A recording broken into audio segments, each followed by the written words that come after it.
भारत माता की, भारत माता की, भारत माता की, वंदे वंदे वंदे। कमरिया घाट सेतु के लोकार्पण कार्यक्रम में मंच पर उपस्थित प्रदेश सरकार में मेरे वरिष्ठ सहयोगी लोक निर्माण विभाग के मंत्री श्री जितेंद्र प्रसाद जी, माननीय सांसद संत कबीरनगर श्री प्रवीण निषाद जी, जिला पंचायत गोरखपुर के अध्यक्ष श्रीमती साधना सिंह जी,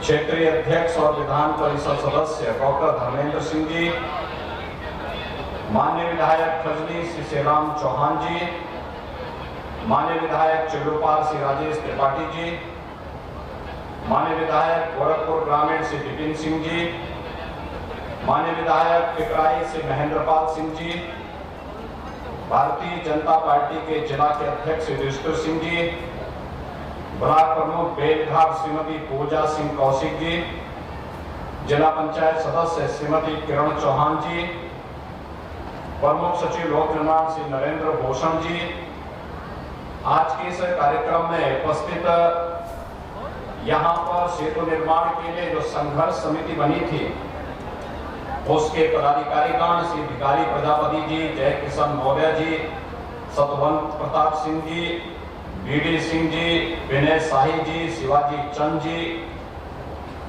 श्रीमती इंद्रावती देवी जी, राजाराम यादव जी, आज के इस कार्यक्रम में उपस्थित पूर्व विधायक श्री संत प्रसाद जी, पूर्व विधायक श्री राकेश सिंह बघेल जी, विधायक धनघटा श्री गणेश चौहान जी, पूर्व विधायक श्रीमती कमला अनिता कमल जी और आज के इस कार्यक्रम में उपस्थित गोरखपुर के दक्षिणांचल बेलघाट, सिकरीगंज और उसके आसपास क्षेत्र से जुड़े हुए खजनी विधानसभा क्षेत्र से जुड़े हुए सभी उपस्थित भाइयों बहनों, कमरिया घाट सेतु के लोकार्पण कार्यक्रम के अवसर पर मैं आप सबका हृदय से अभिनंदन करते हुए आप सबको बधाई देता हूं। जन्माष्टमी के एक दिन पहले, जन्माष्टमी के दिन भगवान कृष्ण का जन्म हुआ था ना, और भगवान कृष्ण का जन्म क्यों हुआ था? सत्य के लिए, न्याय के लिए और धर्म के लिए। और आज इस क्षेत्र के विकास की जो सत्य की लड़ाई थी, विकास और धर्म की लड़ाई थी, उसमें विजय प्राप्त होने पर मैं आप सबको हृदय से बधाई देने के लिए विशेष रूप से आया। मुझे याद है जब कमरिया घाट सेतु निर्माण के लिए यहाँ आंदोलन हुआ था, उस समय हमारी संसद चल रही थी और उस समय एक बहुत बड़ी दुर्घटना होते होते सरयू मैया के कारण बच पाई थी। यहाँ पर तमाम आंदोलनकारियों को समाजवादी पार्टी की सरकार ने क्रूरता के साथ उन पर बड़ा अत्याचार ढाया था और आंदोलन को दबाने के लिए तमाम प्रयास किए थे। तब मैं सांसद था और मैंने गोरखपुर के सांसद के रूप में देश की संसद में भी इस मुद्दे को उठाया था और तब मैंने इस बात को कहा था कि ये वहां की जायज मांग है, क्योंकि गोरखपुर के जब विकास की आप बात करते तो गोरखपुर महानगर और उसके आसपास तो थोड़ा बहुत विकास हुआ भी, लेकिन दक्षिणांचल का क्षेत्र एकदम विकास से कोसों दूर था। लेकिन आज मुझे बताते हुए प्रसन्नता है कि आपने कमरिया घाट के एक सेतु की मांग की थी, वह तो बन के तैयार हो गया है। 4 लेन का दूसरा सेतु बगल में भी बनने को तैयार है। गोरखपुर लिंक एक्सप्रेसवे के बनने के साथ ही बेलघाट, सिकरीगंज, खजनी, गोला, उरुआ और इस आसपास के बांसगांव, आसपास के पूरे क्षेत्र में इनका लखनऊ जाने के लिए, प्रयागराज जाने के लिए, अंबेडकर नगर जाने के लिए या फिर आजमगढ़ जाने के लिए जो दूरी है वो बहुत सीमित हो जाएगी। अभी जो लखनऊ जाने में आपको 4.5 घंटे लगते होंगे, जैसे विकास की प्रक्रिया के साथ क्षेत्र तेजी के साथ जुड़ेगा और भाइयों बहनों यही एक अंतर है। वे लोग बांटते थे इसलिए पुल का भी विरोध करते थे, हम लोग जोड़ते हैं तो हम लोगों ने सेतु बंध का निर्माण भी यहाँ पर आपके लिए करवा करके दे दिया है। और इसलिए जन्माष्टमी के एक दिन पहले पूरा लोक निर्माण विभाग यहाँ पर आया है, पूरा प्रशासन गोरखपुर का आया हुआ है, सभी जनप्रतिनिधि गोरखपुर के यहाँ पर आए हुए हैं, आपको बधाई भी दे रहे हैं और साथ साथ आपकी समस्या का समाधान होने पर आपकी खुशी के साथ खुशी भी यहाँ पर व्यक्त करते हुए आपकी खुशी के साथ साझेदारी भी बन रहे हैं। इससे बड़ी खुशी के साथ साझेदारी होना ये सबसे बड़ी उत्सव और उमंग का अवसर होता है और इस अवसर पर मैं आपको हृदय से बधाई देता हूं। भाइयों बहनों, आपने देखा होगा ये क्षेत्र हमारा जो गोरखपुर के दक्षिणांचल का क्षेत्र है, बड़ा मेहनती क्षेत्र है, पुरुषार्थी क्षेत्र है, विकास से कोसों दूर रहा, लेकिन मेहनती और सांस्कृतिक दृष्टि से अत्यंत समृद्ध रहा है। राम जानकी मार्ग इसी रूट पर पड़ता है, पिछली सरकारों ने भुला दिया था। हम लोग आज अयोध्या के साथ भी इसका संबंध सीधे राम जानकी मार्ग के साथ जोड़ रहे हैं और सीतामढ़ी के साथ इस मार्ग को पहुंचाने का कार्य कर रहे हैं। इसीलिए जनकपुर धाम से अयोध्या को जोड़ने का भी एक महत्वपूर्ण माध्यम आपका ये क्षेत्र बनने जा रहा है। गोरखपुर का पहला बायोफ्यूल का प्लांट ये जो पराली खेतों में होती है, जिसको हमारा अन्नदाता किसान कभी जला देता था, आने वाले समय में इसको जलाने की आवश्यकता नहीं पड़ेगी। यानी आम के आम और गुठली के भी दाम मिलने वाले हैं आपको। धान को अपने खेत से काटेंगे, जो पराली बच जाती है उसको भी काट करके उससे भी ज्यादा पैसा आपको बायोफ्यूल के लिए, जब आप उसकी गठरी बांध करके देंगे बायोफ्यूल यूनिट में, उसका भी पैसा मिलेगा। और गाय के गोबर का, भैंस के गोबर का भी पैसा जब बायोफ्यूल वाला आपसे लेगा तो उसका भी अतिरिक्त पैसा आपको प्राप्त होगा। यानी हर प्रकार से प्रधानमंत्री जी की मंशा है। दो बातें, अगर हमें आत्मनिर्भरता के लक्ष्य को प्राप्त करना है, एक हमें परंपरागत खेती की तरफ जाना पड़ेगा, प्राकृतिक खेती की तरफ, क्योंकि लागत को कम करना, उत्पादन को बढ़ाना। मेरा यह मानना है कि हमारे खेतों में आज भी जितना हम अन्न उत्पादन करते हैं, इससे 4 गुना अधिक अन्न उत्पादन करने की क्षमता हमारे खेतों में है। हमने उसको विधिवत उसका बेहतर उपयोग नहीं किया है, तकनीक को नहीं अपनाया है और हमने उसके रूप तैयारी नहीं की है। और यह तकनीक आपको अपनानी पड़ेगी और प्राकृतिक खेती के साथ उसको जोड़ना पड़ेगा। प्राकृतिक खेती के साथ जोड़ना और प्राकृतिक खेती के साथ जोड़ने के साथ तकनीक के साथ अगर आप उसे जोड़ेंगे तो यही खेत जो आज आपके 1 एकड़ खेत में जहां आप 10 कुंटल या 15 कुंटल धान पैदा करते हैं, इसी में आप 40 से 45 कुंटल धान पैदा करने की क्षमता अर्जित कर पाएंगे। फर्टिलाइजर का खर्चा जीरो, पेस्टिसाइड का जीरो, केमिकल का जीरो। यानी कम खर्चे में ज्यादा उत्पादन, कम लागत में अच्छा उत्पादन, यही किसान की आत्मनिर्भरता का कारण बनेगा और इसके सबब के रूप में विकसित करना। मूसा कपड़िया घाट के पूर्व में एक और विशेषता दी जा रही है। आने वाले समय में जब मल्टी मॉडल हब के रूप में हम लोग इस क्षेत्र को विकसित करेंगे, यहाँ का अन्नदाता किसान सब्जी उत्पादन करेगा, यहीं से कपड़िया घाट के इस सेतु के माध्यम से उसको बुक करके दुनिया के देशों में पहुंचाने का काम किया जाएगा। अभी तक तो यहाँ के लोग बैंकॉक, थाईलैंड और दक्षिण पूर्व एशिया के देशों में जाकर के काम धंधा करते थे, तब पैसा भेजते थे। अब आपको वहां जाने की आवश्यकता नहीं पड़ेगी, यहीं से आप अपना राशन भेज दीजिए, उसको होकर के चला जाएगा, आपका पैसा आपके खाते में आ जाएगा। सब्जी उत्पादन करेंगे, यहीं से बुक होकर के चला जाएगा। दूध उत्पादन करेंगे, यहीं से बुक होकर के देश और दुनिया में चला जाएगा। और इसलिए पुल के बीच में आपने देखा होगा उसको उठा करके दिया गया, जिससे बड़े बड़े शिप वहां से गुजर सके और यहाँ से आपका सामान लेकर के दुनिया के बाजार में जाकर के यहाँ की मार्केट को समृद्ध करके यहाँ के लोगों के जीवन में खुशहाली आ सके। इस कार्यक्रम को आगे बढ़ाने के लिए भी एक अभिनव प्रयास हो रहे हैं। पूर्वांचल एक्सप्रेस वे का लिंक एक्सप्रेस वे हम यहां पर देने जा रहे हैं और लिंक एक्सप्रेस वे के माध्यम से गोरखपुर का अगला औद्योगिक विकास का जो गलियारा बनने वाला है, ये गीला से लेकर के और बेलघाट से लेकर के हम लोग इसे आगे तक गुड़िया पार तक लेकर के जाने वाले हैं कि पूरा विकास एक तरफ से ले जाकर के हम इस पूरे क्षेत्र में यहाँ के नौजवानों को नौकरी और रोजगार के लिए देश और दुनिया में न जाना पड़े, बल्कि दुनिया अपने रोजगार और नौकरी के लिए यहाँ के नौजवानों के साथ मिलकर के यहाँ पर आकर के कार्य ढूंढे।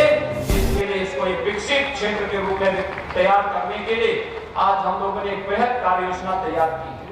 ये लिंक एक्सप्रेस वे भी इसीलिए यहाँ पर किया जा रहा है। युद्ध स्तर पर कार्य चल रहा है और उस कार्यक्रम को तेजी के साथ आगे बढ़ाने के लिए मैं धन्यवाद दूंगा इस क्षेत्र के किसानों का कि उन्होंने एक्सप्रेस वे के लिए बड़ी आसानी के साथ गोरखपुर में तो कोई विवाद होने ही नहीं दिया, अंबेडकर नगर में भी कोई विवाद नहीं होने दिया।